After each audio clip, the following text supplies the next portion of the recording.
జవహర్లాల్ నెహ్రూ జన్మదినాన్ని పురస్కరించుకుని శుక్రవారం ఖమ్మం పట్టణంలోని స్థానిక రంగావీధి ఉర్దూ ప్రాథమిక పాఠశాలలో బాలల దినోత్సవ సంబరాలు ఘనంగా నిర్వహించారు. ఈ సందర్భంగా పాఠశాల ప్రధానోపాధ్యాయుడు సయ్యద్ ఆదిల్, ఉపాధ్యాయ బృందం పాఠశాల విద్యార్థులతో భారీ కేకును కట్ చేయించి చాచా నెహ్రూకి జన్మదిన శుభాకాంక్షలు తెలిపారు. ఈ సందర్భంగా ఎంఈఓలు అబ్దుల్ సత్తార్, శ్రీనివాసులు మాట్లాడుతూ బాలల బంగారు భవిష్యత్తుకు వారధి వంటి మహోన్నత వ్యక్తి జవహర్లాల్ నెహ్రూ అని ఎంఈఓ1 టి అబ్దుల్ సత్తార్ అన్నారు.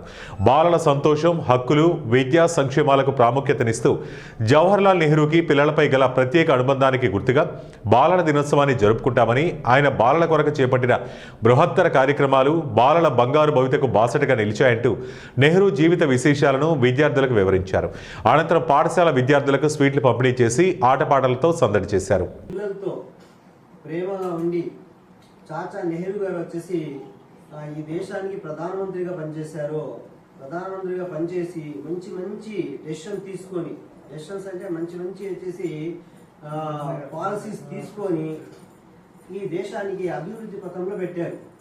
అంటే భారతదేశము స్వాతంత్రం వచ్చినప్పుడు మన భారతదేశంలో పేదరికం ఎక్కువగా ఉండేది. ఆ పేదరిక నిర్మూలన కోసము, అన్ఎంప్లాయ్మెంట్ని తగ్గించడానికి కోసము